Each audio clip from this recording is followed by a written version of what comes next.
to Emerging Tech Horizons podcast.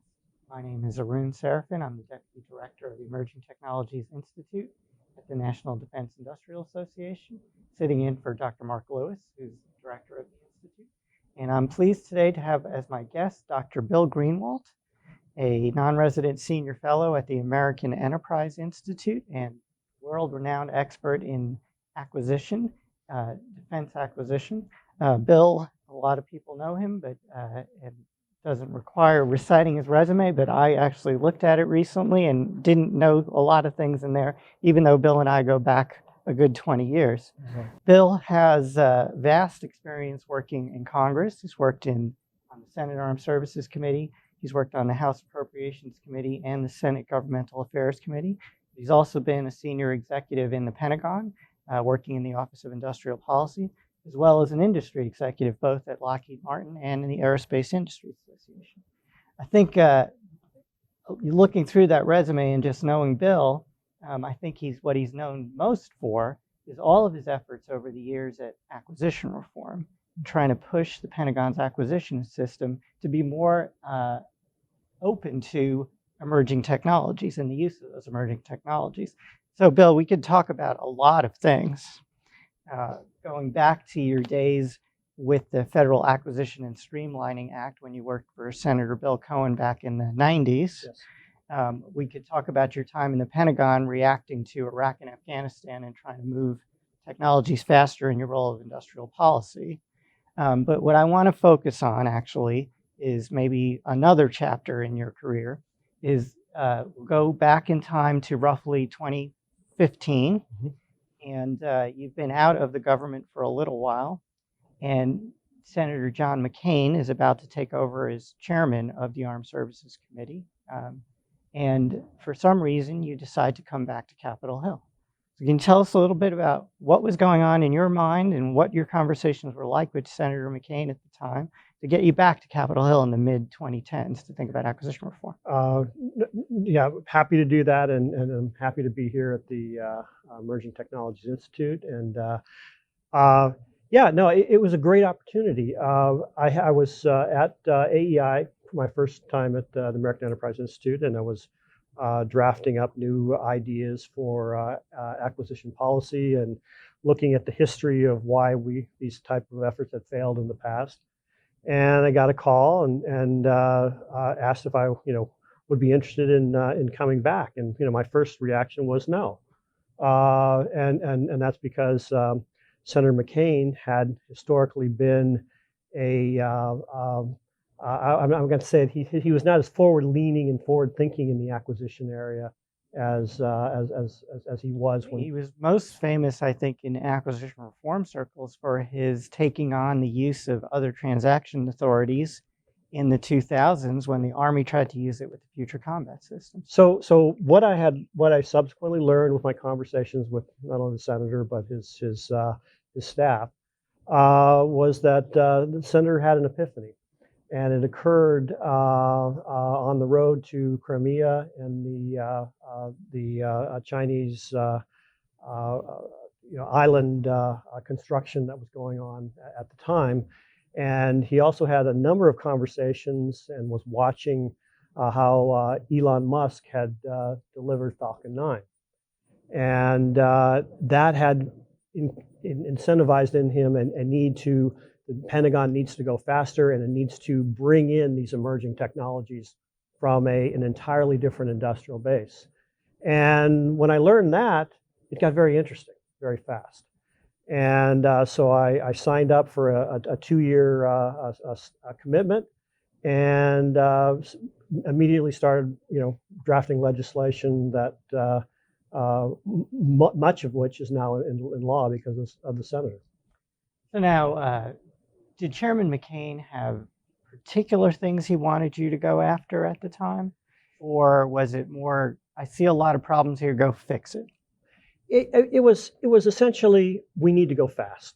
We need to go back and innovate the way we did in the 1940s and 50s and early 60s. The turnarounds when we did the U-2 and the SR-71 and the keyhole satellites in just record, breaking time. But we were also doing the same thing, delivering the first nuclear submarines, a number of classes every couple of years, the first nuclear aircraft carrier in under 5 years. I mean, we went faster. And he also wanted to essentially figure out a way to create, 1,000 SpaceXs. In other words, to take that same model and run with it. And frankly, that was my direction. And so we started figuring out what's the best way to do that. And frankly, if you assess how SpaceX did it, they did it under another transaction. So that was the first step in this journey. So now, Senator McCain is not a particularly patient man when he was chairman. I experienced that during my time on Capitol Hill personally. What was it like when you first started to develop these ideas? I mean, I know, for example, I was on Capitol Hill and you were writing papers. You wrote one about 50 ideas for acquisition reform, which we used to call 50 Shades of Greenwalt. And you showed up with them and I suppose talked to Senator McCain about them. But how did you decide how much to do, what to work on? Again, given that he was not the most patient guy in the world. So I immediately drafted up everything in that paper. And those 50 ideas were drafted up. But I have to say, those were not enough to meet the senator's expectations. And the senator was concerned about culture. He was concerned about incentives. He was concerned about bringing the military chiefs back into the acquisition process. He was concerned about the bureaucracy of the then AT&L, Undersecretary for AT&L. And so we pivoted to a great degree on those large-scale organizational and cultural issues. And in addition to the contracting issues and the alternative pathways that were in the original 50 ideas. So this is around 2015, 2016. You're working on those National Defense Authorization Acts. Who was in the Pentagon at the time, and what was their reaction right away? Well, the current Secretary of the Air Force was there as the AT&L, and there was not a lot of desire for acquisition reform at the time. I think the message to the senator is, we got this, and we just need to maybe streamline a few barriers to what we're doing. We think we're doing well on cost, we're doing well on schedule, we're doing well on performance, and we don't need any new pathways or alternative methods. And so it was not exactly a forthcoming discussion. Now, the service acquisition executives were a different story, and they were definitely open to new ideas and wanted those flexibilities and wanted essentially acquisition authority to be decentralized down to them. And the service chiefs weren't really hadn't quite got their arms around what the senator wanted them to do. Now, to give Mr. Kendall and Dr. Carter, who was Secretary Carter at the time, some credit, they had been rolling out their better buying power initiatives. Right. They had been trying to take more data on the system, and they had stood up things like DIU out in Silicon Valley to try to move forward a little bit. So there was at least some efforts that were not totally misaligned from where you and Chairman McCain were. There was definitely, though, a communications problem between the administration at that time and Senator McCain, and it didn't get any better during that discussion. But you're absolutely right. The interests were aligned and should have been aligned, but personalities didn't quite create the necessary implementation of that until for a couple of years. What was the response of industry in the first couple of cycles of this kind of acquisition? So it varied. The traditional industry, thought it was interesting. Any new pathway that changes the game, and they need to essentially see what's going on. I'll call it the traditional commercial industry was very interested, and these are those companies who are actually dual use, large companies who sell both to the military, but their primary market is in the commercial marketplace. And they were very, very interested and supportive of any new provision that made acquisition more commercial-like, because they essentially were holding on to two different types of acquisition and compliance systems and accounting systems and so on. So the commercial item reforms and revitalizing commercial item reforms were something they were interested in. And then Silicon Valley and the non-traditional companies portions of them were very excited. For the most part, they were, yeah, we've seen this before, and the government won't change, and so therefore we'll take a wait and see attitude. But there were some forward-leaning, forward-thinking individuals in Silicon Valley who were essentially providing the barriers to entry and providing all the different ideas that could be helpful in achieving these objectives. So the stars sort of aligned. You laid out who was for, who was against. Sounds like it was more communications and getting down into the weeds. You also had some supporters help on the Hill, my old boss, Jack Reed, Chairman Jack Reed, Mr. Thornberry on the House side, to push these reforms through over the next few cycles. A lot of them. A lot of new law was written in those years, in 2015, 16, 17. Was it too much? I think it was probably too much for the system to handle immediately. And so, one of my probably biggest regrets is I should have stayed for 4 years and parceled it out a bit. But that was a personal commitment and a personal reason why I did that. But hey, you abandoned a lot of staffers who stayed for that time. I'm afraid I did, and they did a great job, I must say, though. But still, I should have probably stayed. Okay, so let's pick off a couple of the major things that people are going to remember from that time period. I'll go right to one of the more controversial ones, the splitting up of AT&L. Yeah. What was the goal here? What were we trying to accomplish? Here at the Emerging Technologies Institute, the Undersecretary for Research and Engineering is now one of our key stakeholders. Yeah. We work with them on a daily basis. That position didn't exist until this split. So what kinds of things were you hoping to achieve? So the original intent there, I really go back to a John Hamre piece from CSIS, who essentially really outlined the policy goals and to provide a real focus, a real chief technology officer, a real focus on developing transitioning technology into operations. And both Dr. Hamre and Senator McCain thought that was missing. There was such a focus on ongoing 25, 30-year weapon systems programs that this emerging tech was not getting transitioned and did not have a champion in the building. So that was really the first and biggest reason for that breakup.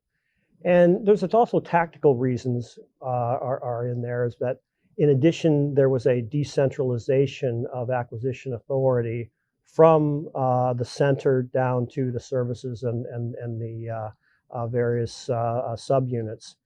And it always is one of those times when you have a big reorganization, they're focusing on the reorganization. At that time, it was very helpful and a very good time for the services to actually execute on that decentralization. So in other words, a lot of moving parts were going on, but the expectation is the services would have, by the time AT&L and R&E got their collective acts together, the services would have as well.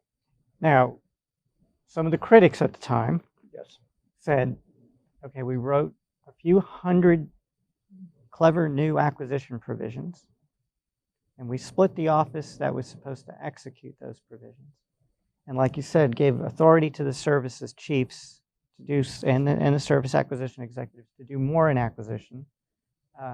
and changed administrations at the same time. The Trump administration came in, and all the new leadership for the Trump administration came in, and subsequently increased the size of the defense budget. Significant. All of that happened at the same time. Was that the intent? All of that change at the same time?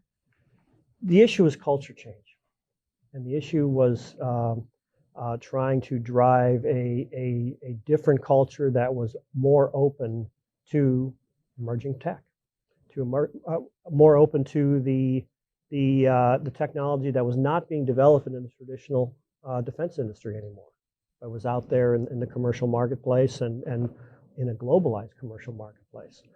And so, yeah, the idea was to rearrange the deck chairs to such a degree that it could empower actors such as DIU and if within the services and within the defense agencies to take advantage of these authorities and to move out as quickly as possible and bringing them in. So you might say that we had to rip the Band-Aid off at some point, and this was the time. Doing it all at once, phasing it in wouldn't have made it any easier. May have made it worse. The issue would probably have been on the follow-up is how those after you rip the Band-Aid off, how things evolve. But you really can't predict how that's going to happen.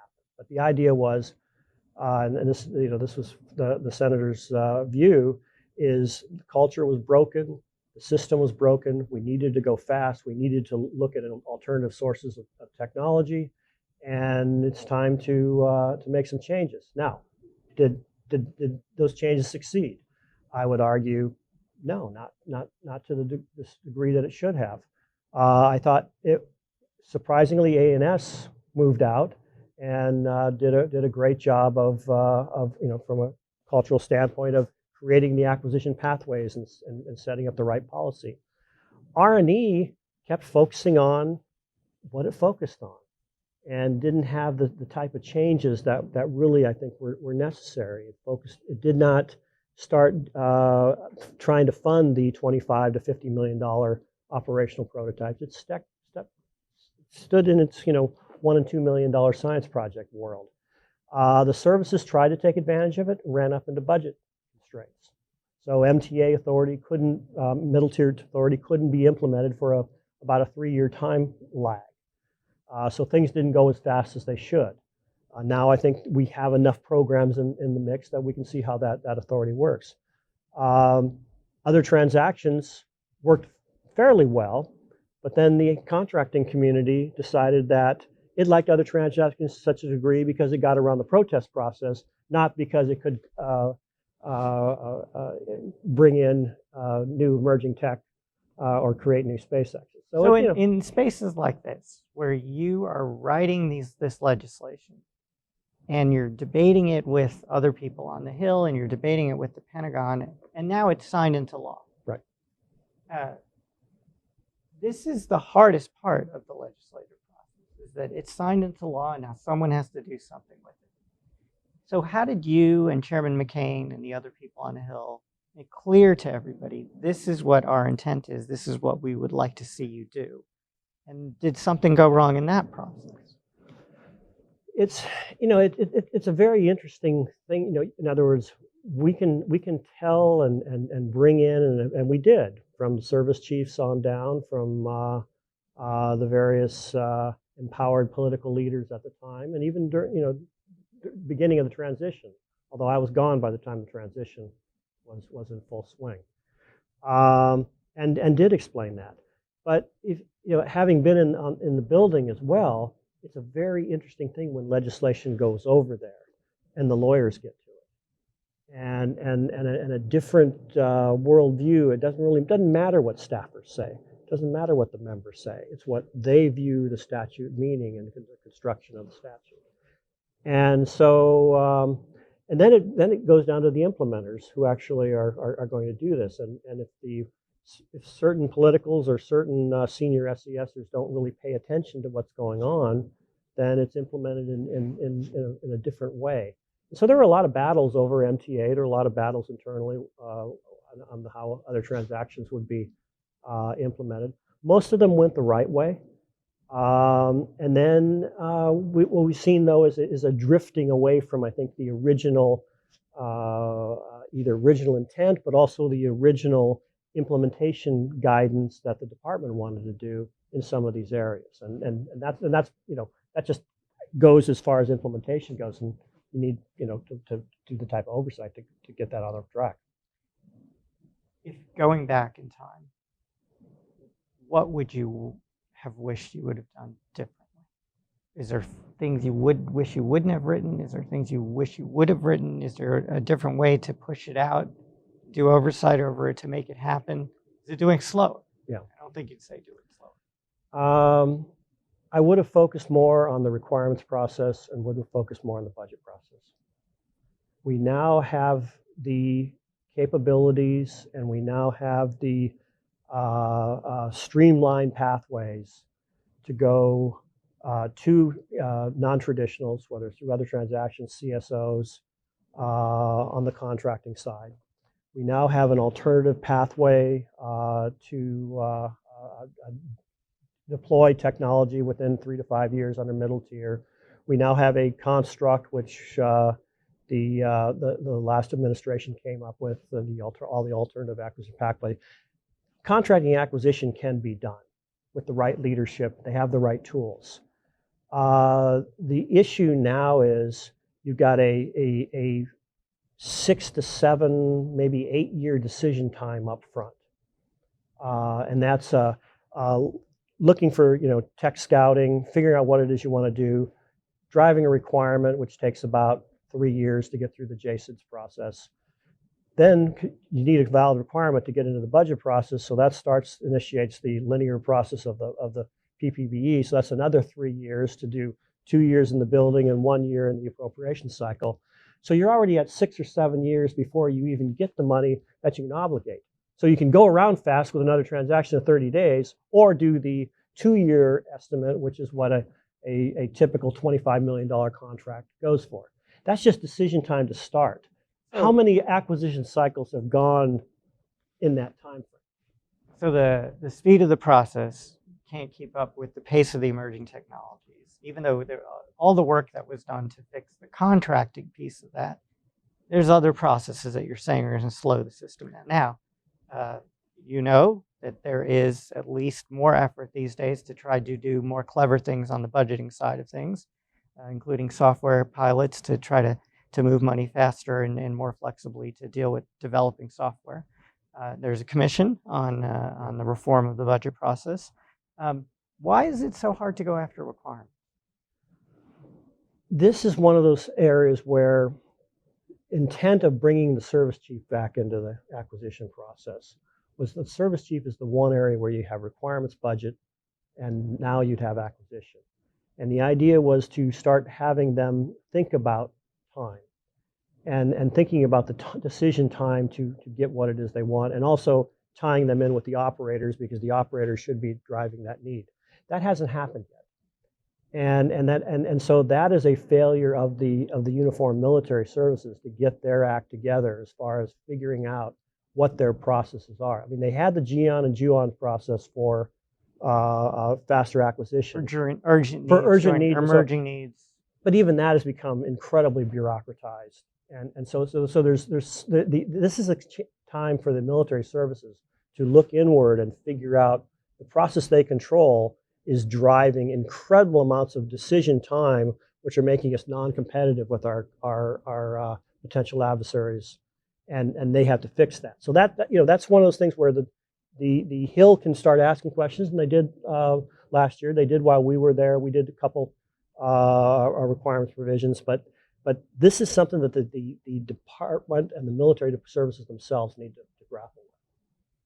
All right, Bill, we're going to have to leave it at that. There's so many things to follow up on. Hopefully we can get again to talk about this requirements process and how it affects the development of emerging technologies and industry incentives to go after some emerging technologies.